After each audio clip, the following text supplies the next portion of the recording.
Lord, ibinibigay ko na sa iyo ang ngayon at ang mga susunod na araw ko. Panginoon, salamat sa lahat ng ibinigay mo sa mga nakaraang mga araw at linggo ng aking buhay. Sa proteksyon mo, sa mga blessings mo, sa mga answered prayers ko. Salamat, salamat Panginoon. Alam po namin na kapakanan po namin ang una sa inyo bilang bahagi ng pagmamahal nyo sa amin, Lord. Salamat sa lagi kayong andyan. Salamat sa lagi niyong pag-alalay sa amin, lalo na sa mga tulong ninyo sa mga problema namin, Panginoon.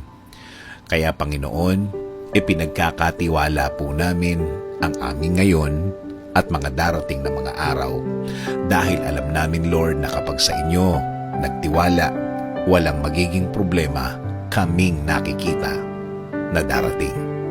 Kayo na po ang bahalang magprotekta sa amin.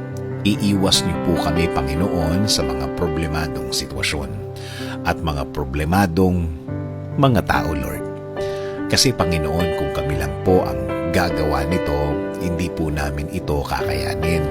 Hindi po namin alam kung ano ang magiging sitwasyon namin kapag napunta na naman kami sa isang problemang hindi na naman namin alam kung saan pupunta. At alam din po namin, Panginoon, na itong mga bagay na ito ay nagawa niyo na po ito sa aming mga buhay, kaya naniniwala po kami na magagawa niyo ito ulit at diretso na kaming poprotektahan. Panginoon, kasama na po ng aming pamilya. Even though we are not together always, every minute, every hour of the day, we know, Lord, that you will also protect them, God. Panginoon, alam po namin na maganda po ang plano ninyo sa aming mga buhay.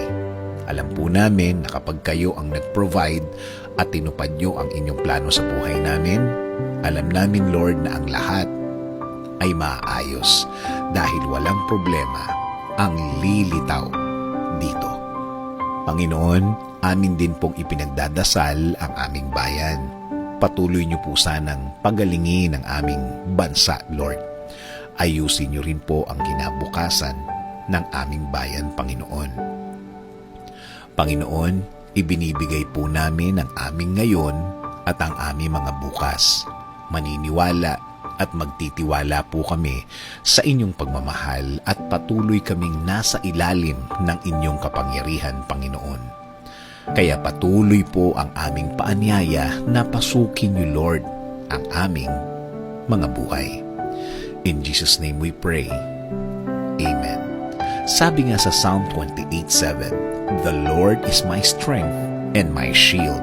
In Him my heart trusts, and I am helped. My heart exults, and with my song I give thanks to Him."